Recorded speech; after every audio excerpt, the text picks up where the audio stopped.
Good evening, my friends. It's Indiana Holmes, and tonight is another episode of Story Time with Indiana Holmes. And our story tonight comes from Grimm's Fairy Tales. We will be reading Snow White and Red Rose. Let us begin. There was once a poor widow who lived in a lonely cottage. In front of the cottage was a garden wherein stood 2 rose trees, one of which bore white and the other red roses. She had 2 children who were like the 2 rose trees, and one was called Snow White and the other Rose Red. They were as good and happy, as busy and cheerful as ever 2 children in the world were. Only Snow White was more quiet and gentle than Rose Red. Rose Red liked better to run about in the meadows and fields, seeking flowers and catching butterflies, but Snow White sat at home with her mother and helped her with her housework, or read to her when there was nothing to do.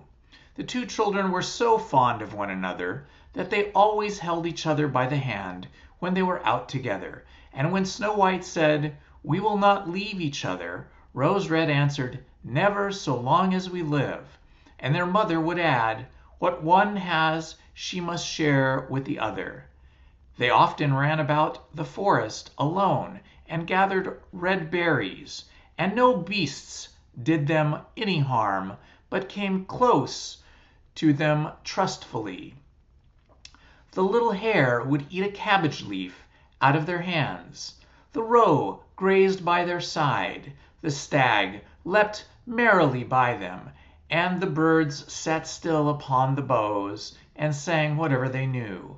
No mishap overtook them.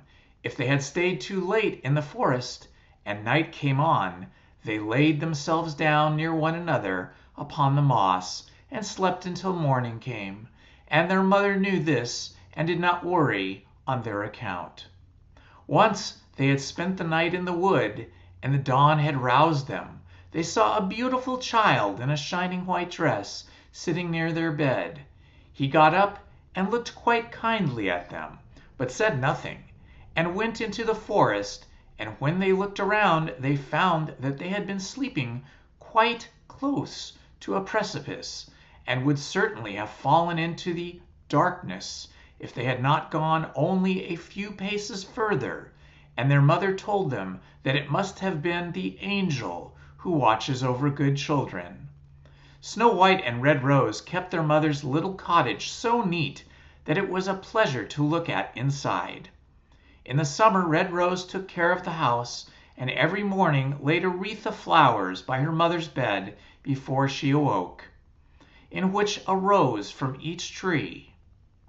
In the winter, Snow White lit the fire and hung the kettle on the hob. The kettle was of brass and shone like gold, so brightly was it polished. In the evening, when the snowflakes fell, the mother said, "Go, Snow White, and bolt the door," and then they sat round the hearth, and the mother took her spectacles and read aloud out of a large book, and the 2 girls listened as they sat and spun. And close by them lay a lamb upon the floor, and behind them, upon a perch, sat a white dove with its head hidden beneath its wings. One evening, as they were thus sitting comfortably together, someone knocked at the door as if he wished to be let in. The mother said, "Quick, Rose Red, open the door. It must be a traveler who is seeking shelter." Rose Red went and pushed back the bolt, thinking it was a poor man, but it was not. It was a bear that stretched his broad black head within the door. Rose Red screamed and sprang back. The lamb bleated, the dove fluttered, and Snow White hid herself behind her mother's bed. But the bear began to speak and said, "Do not be afraid. I will not do you no harm. I am half frozen, and only want to warm myself a little beside you." "Poor bear," said the mother, "lie down by the fire. Only take care that you do not burn your coat." Then she cried, Snow White, Rose Red, come out. The bear will do you no harm. He means well. So they both came out, and by the lamb and the dove came nearer, and were not afraid of him. The bear said, "Here, children, knock the snow out of my coat a little." So they brought the broom and swept the bear's hide clean, and he stretched himself by the fire and growled contentedly and comfortably. It was not long before they grew quiet at home, and played tricks with their clumsy guest. They tugged his hair with their hands, put their feet upon his back, and rolled him about, or they took a hazel switch and beat him, and when he growled they laughed, but the bear took it all in good part. Only when they were too rough, he called out, "Leave me alive, children." Snow White, Rose Red, will you beat your were dead? When it was bedtime, and the others went to bed, the mother said to the bear, "You can lie there by the hearth, and then you will be safe from the cold and the bad weather." As soon as the day dawned, the two children let him out, and he trotted across the snow into the forest. Henceforth the bear came every evening at the same time, laid himself down by the hearth, and let the children amuse themselves with him as much as they liked, and they got so used to him that the doors were never fastened until their black friend had arrived. When spring had come, and all outside was green, the bear said one morning to Snow White, "Now I must go away, and I cannot come back for a whole summer. Where are you going? Then, dear bear?" asked Snow White. "I must go into the forest and guard my treasures from the wicked dwarfs. In the winter, when the earth is frozen hard, they are obliged to stay below and cannot work their way through. But now, when the sun has thawed and warmed the earth, they break through it and come out to pry and steal, and what once gets into their hands and in their caves does not easily see daylight again." Snow White was quite sorry at this departure, and as she unbolted the door for him, and the bear was hurrying out, he caught against the bolt, and a piece of his hairy coat was torn off, and it seemed to Snow White as if he had seen gold shining through it. But she was not sure about that. The bear ran away quickly, and was soon out of sight behind the trees. A short time afterwards, the mother sent her children into the forest to get firewood. There they found a big tree, which lay fallen on the ground, and close by the trunk something was jumping backwards and forwards in the grass. But they could not make out what it was. When they came nearer, they saw a dwarf with an old withered face and a snow-white beard a yard long. The end of the beard was caught in a crevice of the tree, and the little fellow was jumping about like a dog tied to a rope, and did not know what to do. He glared at the girls with his fiery red eyes and cried, "Why do you stand there? Can you not come here and help me?" "What are you up to, little man?" asked Red Rose. "You stupid prying goose," answered the dwarf. "I was going to split the tree and get a little wood for cooking. The little bit of food that we people get is immediately burnt up with heavy logs. We do not swallow so much as you coarse, greedy folk. I had just driven the wedge safely in, and everything was going as I wished, but the cursed wedge was too smooth and suddenly sprang out, and the tree closed so quickly that I could not pull out my beautiful white beard. So now it is tight, and I cannot get away." And the silly, sleek, milk-faced things laugh. "Ah, how odious you are!" The children tried very hard, but they could not pull the beard out. It was caught too fast. "I will run and fetch someone," said Red Rose. "You senseless goose," snarled the dwarf. "Why you should fetch someone? You are already too many for me. Can you not think of something better?" "Don't be impatient," said Snow White. "I will help you." And she pulled her scissors out of her pocket and cut the end of the beard. As soon as the dwarf felt himself free, he laid hold of a bag which lay amongst the roots of the tree, and which was full of gold, and lifted it up, grumbling to himself, "Uncouth people, to cut off a piece of my fine beard. Bad luck to you." And then he swung the bag upon his back and went off without even once looking at the children. Some time afterwards, Snow White and Red Rose went to catch a dish of fish. As they came near the brook, they saw something like a large grasshopper jumping towards the water, as if it were going to leap in. They then ran to it and found it was the dwarf. "Where are you going?" said Red Rose. "You surely don't want to go into the water." "I am not such a fool," cried the dwarf. "Don't you see that the accursed fish wants to pull me in?" The little man had been sitting there fishing, and unluckily the wind had tangled up his beard with the fishing line. A moment later a big fish made a bite, and a feeble creature had not strength to pull it out. The fish kept the upper hand and pulled the dwarf towards him. He held on to all the reeds and rushes, but it was of little good, for he was forced to follow the movements of the fish, and was in urgent danger of being dragged into the water. The girls came just in time. They held him fast and tried to free his beard from the line, but all in vain. Beard and line were entangled fast together. There was nothing to do but to bring out the scissors and cut the beard, whereby a small part of it was lost. When the dwarf saw that, he screamed out, "Is that civil, you toadstool, to disfigure a man's face? Was it not enough to clip off the end of my beard? Now you have to clip off the best part of it. I cannot let myself be seen by my people. I wish you had been made to run the soles off your shoes." Then he took out a sack of pearls which lay in the rushes, and without another word he dragged it away and disappeared behind a stone. It happened that soon afterwards the mother sent the two children to town to buy needles and thread, and laces and ribbons. The road led them across a heath upon which huge pieces of rock lay strewn about. There they noticed a large bird hovering in the air, flying slowly round and round above them. It sank lower and lower, and at last settled near a rock not far away. Immediately they heard a loud, piteous cry. They ran up and saw with horror that the eagle had seized their old acquaintance, the dwarf, and was going to carry him off. The children, full of pity, at once took tight hold of the little man and pulled against the eagle so long that at last he let his booty go.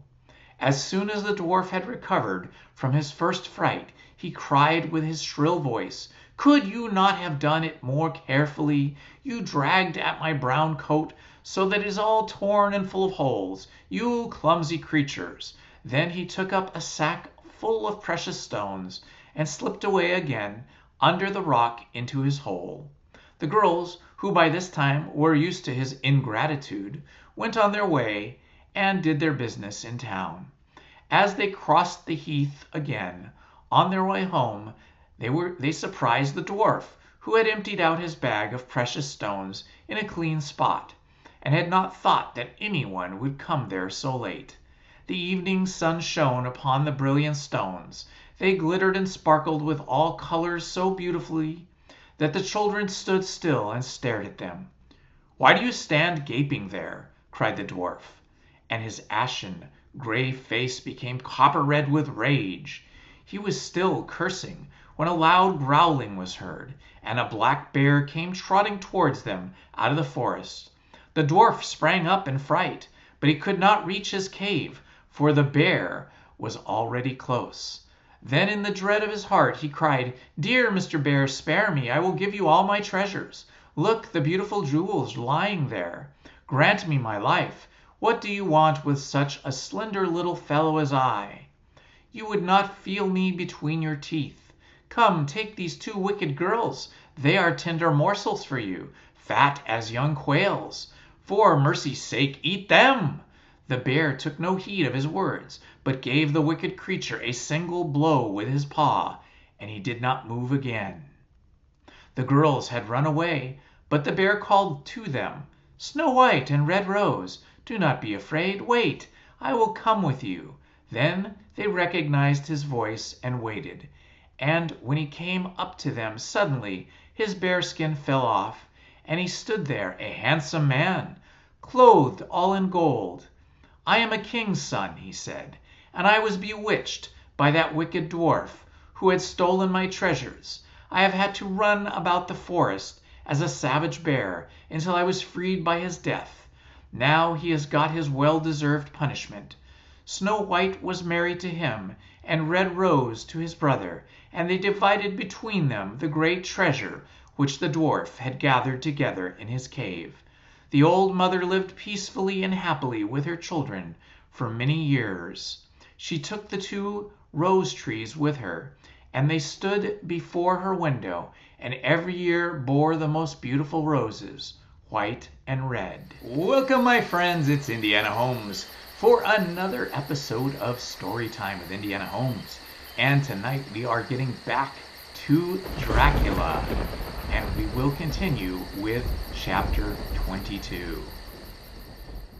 Jonathan Harker's Journal, October 3rd.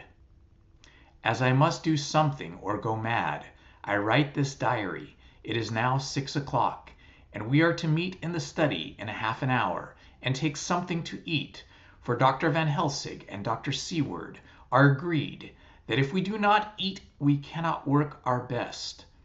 Our best will be, God knows, required today. I must keep writing every chance, for I dare not stop to think. All big and little must go down. Perhaps, at the end, the little things may teach us the most. The teaching, big or little, could not have landed Mina or me anywhere worse than where we are today. However, we must trust and hope. Poor Mina told me just now, with tears running down her dear cheeks, that it is in trouble and trial that our faith is tested, that we must keep on trusting, and that God will aid us up to the end. The end! Oh my God, what end? To work, to work! When Dr. Van Helsing and Dr. Seward had come back from seeing poor Renfield, we went gravely into what was to be done. First, Dr. Seward told us that when he and Dr. Van Helsing had gone down to the room below, they had found Renfield lying on the floor, all in a heap. His face was all bruised and crushed in, and the bones of his neck were broken. Dr. Seward asked the attendant, who was on duty in the passage, if he had heard anything. He said that if he had been sitting down, he confessed to half dozing, when he heard loud voices in the room, and then Renfield had called out loudly several times, "God, God, God!" After that there was a sound of falling, and when he entered the room he found him lying in was that Renfield lay on the floor, face down, just as the doctors had seen him. Van Helsing asked if he had heard voices or a voice, and he said he could not say, that at first it seemed to him as if there were 2, but as there was no one in the room, it could have only been one. He could swear by it, if required, that the word God was spoken by the patient.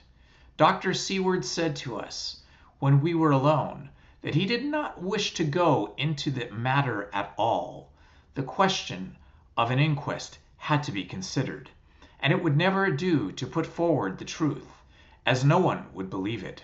As it was, he thought that on the attendant's evidence he could give a certificate of death by misadventure in falling from bed, in case the coroner should demand it.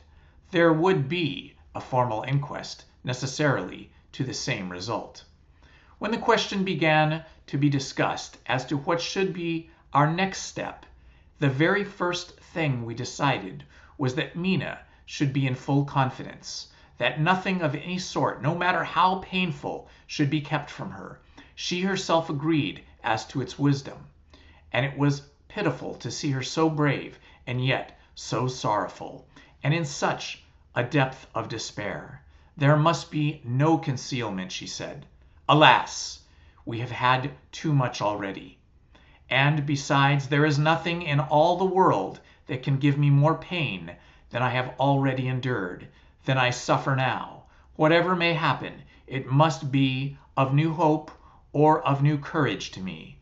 Van Helsing was looking at her fixedly as she spoke, and said suddenly, but quietly, "But dear Madam Mina, are you not afraid, not for yourself, but for others, from yourself, after what has happened?" Her face grew set in its lines, but her eyes shone with devotion of a martyr as she answered, "Ah, no, for my mind is made up."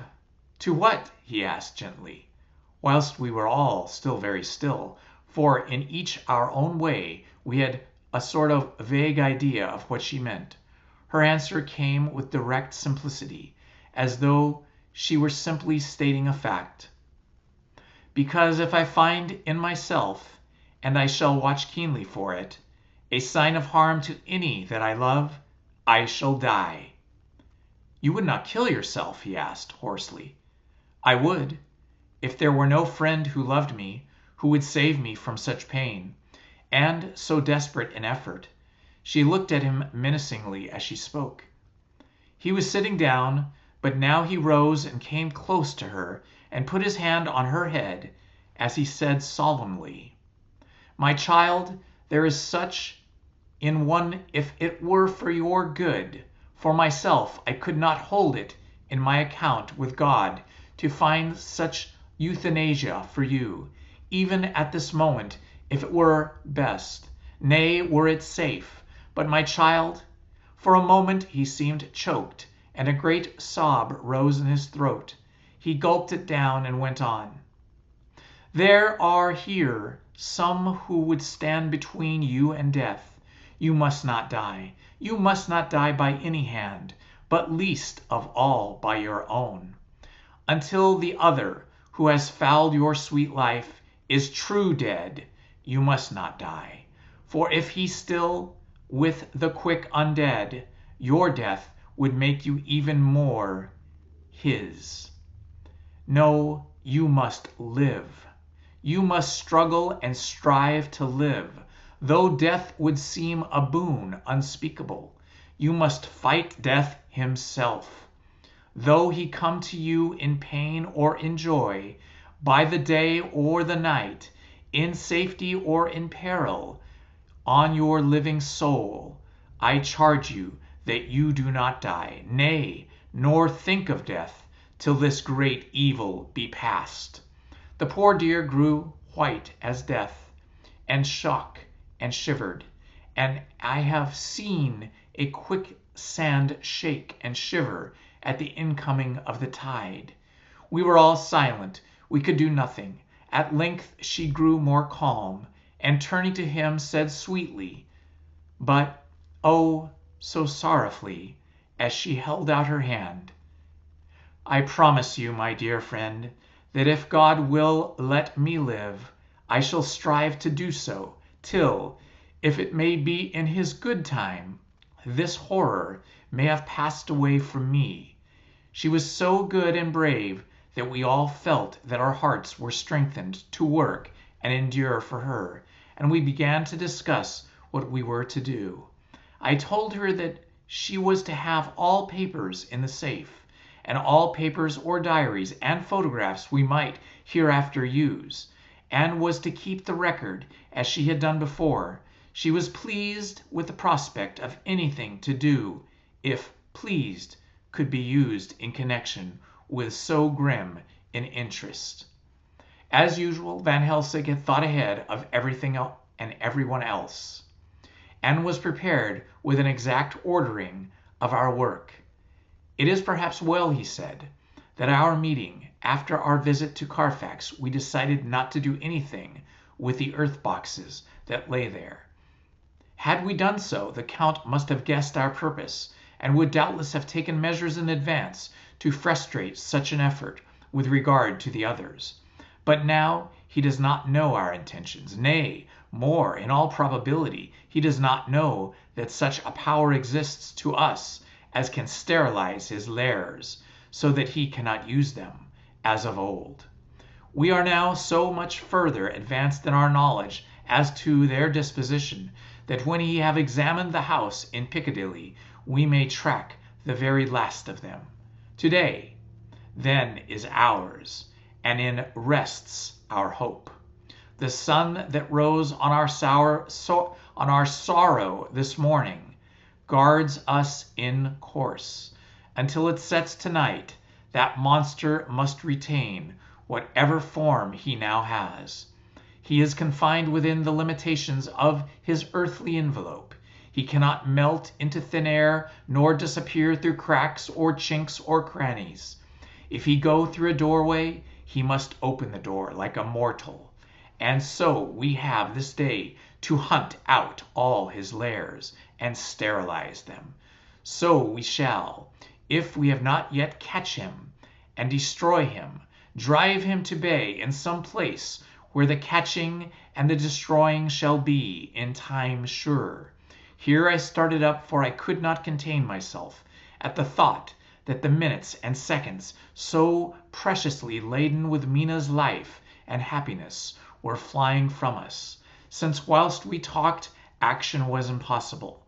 But Van Helsing held up his hand warningly. "Nay, friend Jonathan," he said, "in this the quickest way home is the longest way.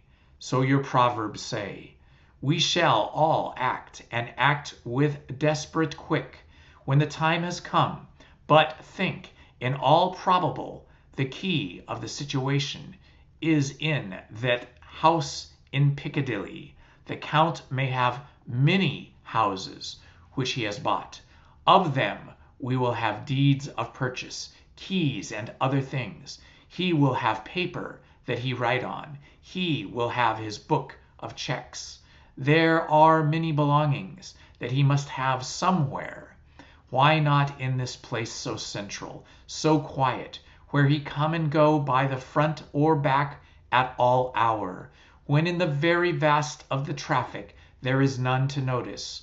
We shall go there and search that house, and when we learn what it holds, then we do what our friend Arthur call, in his phrases of hunt, stop the earths.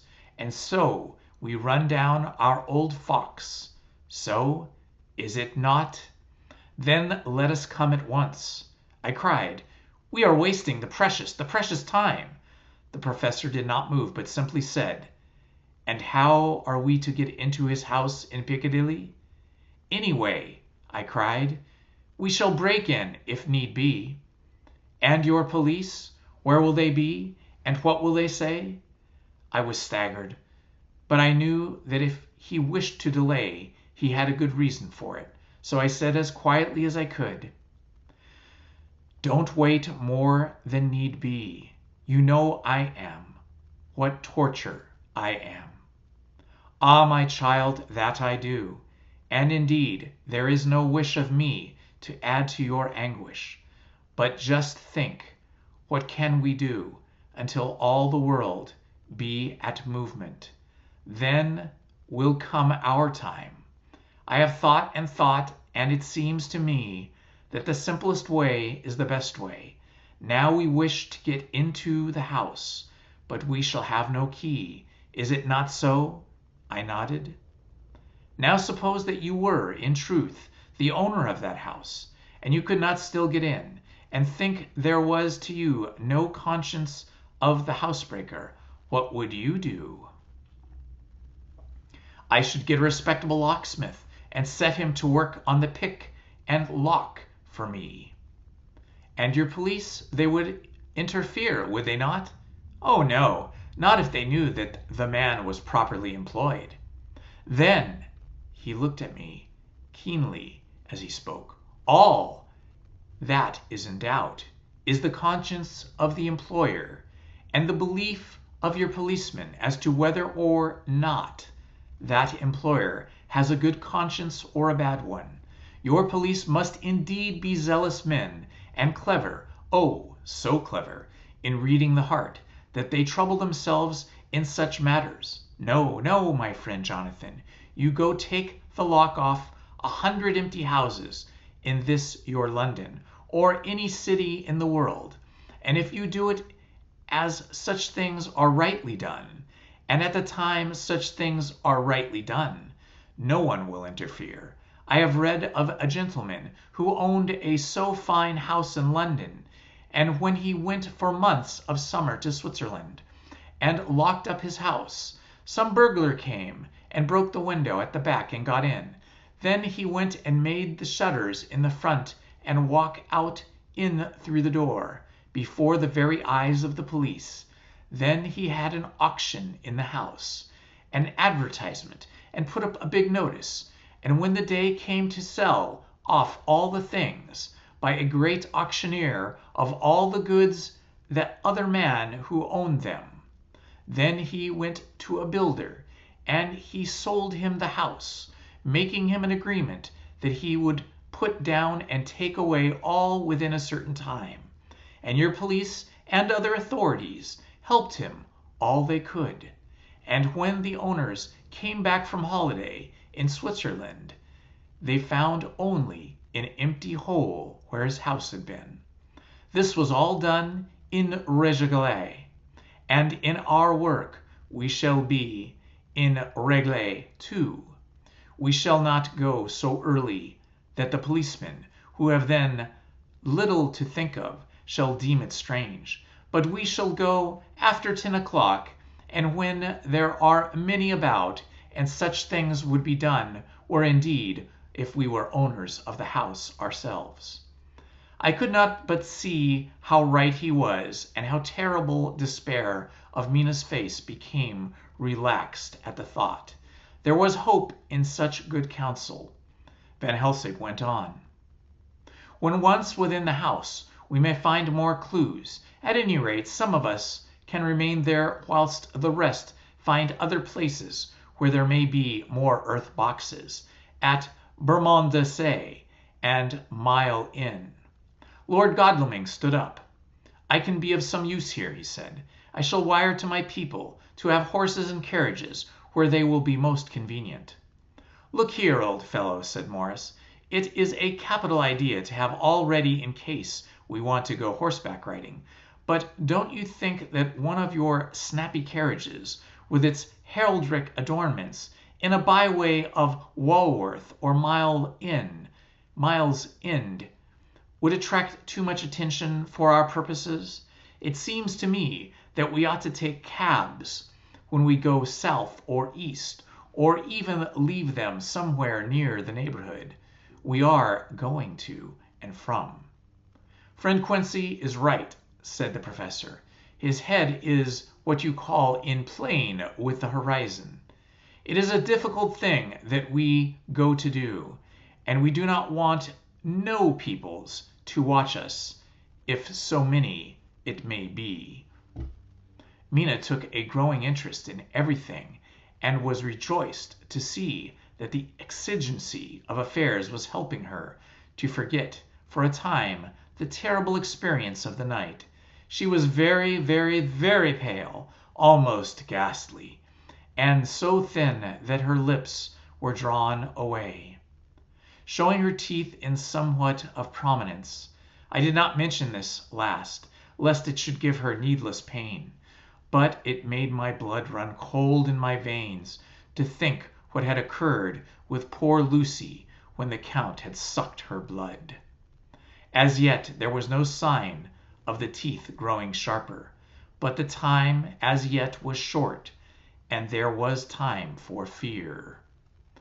When we came to the discussion of the sequence of our efforts and the disposition of our forces, there were new sources of doubt. It was finally agreed that before starting for Piccadilly, we should destroy the Count's lair close at hand, in case he should find out too soon. We should thus be still ahead of him in our work of destruction, and his presence in his purely material shape, and at his weakest, might give us some new clue. As to the disposal of forces, it was suggested by the professor that after our visit to Carfax, we should all enter the house in Piccadilly, that the 2 doctors and I should remain there, whilst Lord Godalming and Quincy found the lairs at Walworth and Miles End, and destroy them. It was possible, if not likely, the professor urged, that the Count might appear in Piccadilly during the day, and that if so we might be able to cope with him then and there. At any rate, we might be able to follow him in force. To this plan I strenuously objected, and so far as my going was concerned, for I said that I intended to stay and protect Mina, I thought that my mind was made up on the subject, but Mina would not listen to my objection. She said that there might be some law matter in which I could be useful, that amongst the Count's papers might be some clue which I could understand out of my experience in Transylvania, and that as it was, all the strength we could muster was required to cope with the Count's extraordinary power. I had to give in, for Mina's resolution was fixed. She said that it was the last hope for her, that we should all work together. As for me, she said, I have only no fear. Things have been as bad as they can be, and whatever may happen must have in it some element of hope or comfort. Go, my husband. God can, and if he wishes it, God guard me as well alone as anyone present. So I started up, crying out, Then in God's name, let us come at once, for we are losing time. The Count may come in to Piccadilly earlier than we think. Not so, said Van Helsing, holding up his hand. But why? I asked. Do you forget, he said, with actually a smile, that last night he banqueted heavily and will sleep late? Did I forget? Shall I ever? Can I ever? Can any of us ever forget that terrible scene? Mina struggled hard to keep her brave countenance, but the pain overmastered her, and she put her hands before her face and shuddered whilst she moaned. Van Helsing did not intend to recall her frightful experience. He had simply lost sight of her and her part in the affair in his intellectual effort. When it struck him what he had said, he was horrified at his thoughtlessness and tried to comfort her. Oh, Madam Mina, he said, dear, dear Madam Mina, alas, that I, of all, who so reverence you, should have said anything so forgetful. These stupid old lips of mine and this stupid old head do not deserve so, but to you will forget it. Will you not please forget it? He bent low beside her and spoke. She took his hand, and looking at him through her tears, said hoarsely, No, I shall not forget, for it is well that I remember, and with it I have so much in memory of you that is sweet, that I take it all together. Now you must all be going soon. Breakfast is ready, and we must all eat, that we may be strong. Breakfast was a strange meal to all of us. We tried to be cheerful and encourage each other, and Mina was the brightest and most cheerful of us. When it was over, Van Helsing stood up and said, Now, my friends, my dear friends, we go forth to our terrible enterprise. Are we all armed as we were on that night when we first visited our enemy's lair, armed against ghostly as well as carnal attack? We all assured him. Then it is well. Now, Madam Mina, you are, in any case, quite safe here until the sunset. And before then we shall return, if we shall return. But yes, we shall return. But before we go, let me see you armed against personal attack. I have myself, since you came down, prepared your chamber by placing of things of which we know, so that he may not enter. Now let me guard yourself. On your forehead I touch this piece of sacred wafer. In the name of the Father, the Son, and... There was a fearful scream, which almost froze our hearts to hear, and as he had placed the wafer on Mina's forehead, it had seared it and had burned into the flesh as though it had been a piece of white hot metal. My poor darling's brain had told her the significance of the fact as quickly as her nerves received the pain of it, and the two so overwhelmed her that her overwrought nature had its voice in that dreadful scream. But the words to her thought came quickly. The echo of the scream had not ceased to ring on the air when there came the reaction, and she sank on her knees on the floor in agony of abasement, pulling her beautiful hair over her face, as the leper of old his mantle she wailed. And these words she wailed out, "Unclean! Unclean! Even the Almighty shuns my polluted flesh. I must bear this mark of shame upon my forehead until the judgment day." They all paused. I had thrown myself beside her in an agony of helpless grief, and putting my arms around her held her tight. For a few minutes our sorrowful hearts beat together, whilst the friends around us turned away their eyes that ran tears silently. Then Van Helsing turned and said gravely, so gravely that I could not help feeling that he was in some way inspired and was stating things outside himself. He said, "It may be that you may have to bear that mark till God himself sees fit, as he most surely shall on judgment day, to redress all wrongs on the earth, and of his children that he has placed thereon. And oh, Madam Mina, my dear, may we who love you be there to see when that red scar, the sign of God's knowledge of what has been, shall pass away, and leave your forehead as pure as the heart we know. For surely as we live, that scar shall pass away when God sees right to lift the burden that is hard upon us. Till then we bear our cross, as his Son did, in obedience to his will. It may be that we are chosen instruments of his good pleasure, and that we ascend to his bidding as that other through stripes and shame, through tears and blood, through doubts and fears, and all that make the difference between God and man." There was hope in his words, and comfort, and they made for resignation. Mina and I both felt so, and simultaneously we took one of the old man's hands and bent over and kissed it. Then, without a word, we all knelt down together, and, with holding hands, swore to be true to each other. We men pledged ourselves to raise the veil of sorrow from the head of her whom, each in his own way, we loved, and we prayed for help and guidance in the terrible task which lay before us. It was then time to start. So I said farewell to Mina, a parting which neither of us shall forget to our dying day, and we set out. To one thing I have made up my mind. If we find out that Mina must be a vampire in the end, then we shall not go into the unknown and terrible land alone. I suppose it is thus that in the old times one vampire meant many, just as their hideous bodies could only reset and rest in sacred earth.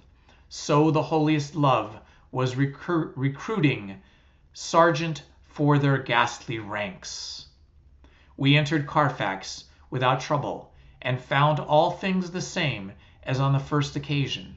It was hard to believe that amongst the prosaic surroundings of neglect and dust and decay there was any ground for such fear as already we knew, had not our minds been made up, and had there not been terrible memories to spur us on, we could hardly have proceeded with our task. We found no papers or sign of use in the house, and in the old chapel the great boxes looked just as we had seen them last. Dr. Van Helsing said to us solemnly as we stood before them, And now, my friends, we have a duty here to do. We must sterilize this earth so sacred of holy memories that he has brought from a far distant land for such fell use. He has chosen this earth because it has been holy. Thus we defeat him with his own weapon, for we make it more holy still. It was sanctified to such use of man. Now we sanctify it to God. As he spoke, he took from each of his bags a screwdriver and a wrench, and very soon the top of one of the cases was thrown open. The earth smelled musty and close, but we did not somehow seem to mind. Our attention was concentrated on the professor. Taking from his box a piece of the sacred wafer, he laid it reverently on the earth, and then shuttering down the lid began to screw it home, we aiding him as we worked. One by one we treated in the same way each of the great boxes, and left them as we had found them to all appearance. But in each was a portion of the host. When we closed the door behind us, the professor said solemnly these words: "So much is already done. It may be that with all the others we can be so successful.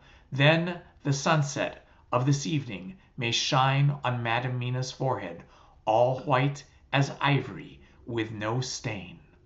As we passed across the lawn on our way to the station, we catch our train. We could see the front of the asylum. I looked eagerly, and in the window of my own room saw Mina. I waved my hand to her and nodded to tell that our work there was successfully accomplished. She nodded in reply to show that she understood. The last I saw, she was waving her hand in farewell. It was with a heavy heart that we sought the station and caught the train, which was steaming in as we reached the platform. I have written this in the train. Piccadilly, 12:30 o'clock. Just before we reached Fenchurch Street, Lord Godalming said to me, "Quincy and I will find a locksmith. You had better not come with us in case there should be any difficulty, for under the circumstances it wouldn't seem so bad for us to break into the empty house. But you are a solicitor. An incorporated law society might tell you that you should have known better." I demurred as to my not sharing any danger, even of odium. But he went on, "Besides, it will attract less attention if there be not too many of us. My title will make it all right with the locksmith, and with any policeman that may come along. You had better go with Jack and the professor and stay in the Green Park, somewhere in sight of the house. And when you see the door open, and the smith has gone away, do you all may come across. We shall be on the lookout for you, and shall let you in." "The advice is good," said Dr. Van Helsing. So we said no more. Godalming and Morris hurried off in a cab, we following in another. At the corner of Arlington Street, our contingent got out and strolled into the Green Park. My heart beat as I saw the house on which so much of our hope was centered, looming up grim and silent in its deserted condition, amongst its more lively and spruce-looking neighbors. We sat down on a bench within good view, and began to smoke cigars so as to attract as little attention as possible. The minutes seemed to pass with leaden feet as we waited for the coming of the others. At length we saw a four-wheeler drive up. Out of it, in a leisurely fashion, got Lord Godalming and Morris, and down from the box descended a thick-set working man with his rush-woven basket of tools. Morris paid the cabman, who touched his hat and drove away. Together the two ascended the steps, and Lord Godalming pointed out what he wanted done. The workman took off his coat leisurely and hung it on one of the spikes on the rail, saying something to the policeman who had just then sauntered by. The policeman nodded acquiescence, and the man, kneeling down, placed his bag beside him. After searching through it, he took out a selection of tools which he produced to lay beside him in an orderly fashion. Then stood up, looked into a keyhole, blew into it, and turning to his employers, made some remark. Lord Godalming smiled, and the man lifted a good-sized bunch of keys. Selecting one of them, he began to probe the lock, as if feeling his way with it. After fumbling about for a bit, he tried a second, and then a third. All at once the door opened under a slight push from him, and the two others entered the hall. We sat still. My own cigar burnt furiously, but Van Helsing's went cold altogether. We waited patiently as we saw the workman come out and bring his bag. Then he held the door partly open, steadying it with his knees, whilst he fitted a key in the lock. This he finally handed to Lord Godalming, who took out his purse and gave him something. The man touched his hat, took his bag, put on his coat, and departed. Not a soul took the slightest notice of the whole transaction. When the man had fairly gone, we three crossed the street and knocked at the door. It was immediately opened by Quincy and Morris, beside whom stood Lord Godalming, lighting a cigar. "The place smells so vilely," said the latter as we came in. It did indeed smell vilely, like the old chapel at Carfax, and with our previous experience, it was plain to us that the Count had been using the place pretty freely. We moved to explore the house, all keeping together in case of attack, for we knew we had a strong and wily enemy to deal with, and as yet we did not know whether the Count might not be in the house. In the dining room, which lay at the back of the hall, we found 8 boxes of earth. 8 boxes only out of 9 which we sought. Our work was not over, and would never be until we should have found the missing box. First we opened the shutters of the windows, which looked out across the narrow, stone-flagged yard at the blank face of a stable, pointed to look like the front of a miniature house. There were no windows in it, so we were not afraid of being overlooked. We did not lose any time in examining the chests with the tools which we had brought with us. We opened them one by one and treated them as we had treated those others in the old chapel. It was evident to us that the Count was not at present in the house, and we proceeded to search for any of his effects. After a cursory glance at the rest of the rooms, from basement to attics, we came to the conclusion that the dining room contained any effects which might belong to the Count, and so we proceeded to minutely examine them. They lay in a sort of orderly disorder on the great dining room table. There were title deeds of the Piccadilly house in the great bundle, deeds of purchase of the houses at Mile Inn and Bermondsey. Notepaper, envelopes, and pens and ink, all were covered in a thin wrapping paper to keep them from the dust. There were also a clothes brush, a brush and a comb, and a jug and basin, the latter containing dirty water, which was reddened as if with blood. Last of all was a little heap of keys of all sorts and sizes, probably those belonging to the other houses. When we had examined this last find, Lord Godalming and Quincy Morris, taking accurate notes of the various addresses of the houses in the east and south, took with them the keys in a great bunch and set out to destroy the boxes in these places. The rest of us are, with what patience we can, waiting on their return or the coming of the Count. And that, my friends, is the end of chapter 22. We will read chapter 23 during our next session of Storytime with Indiana Holmes. Thank you all for joining me this evening. I wish you all good night. This has been Indiana Holmes. Love to you all. Please subscribe, hit the like button, and the notifications button. Thank you,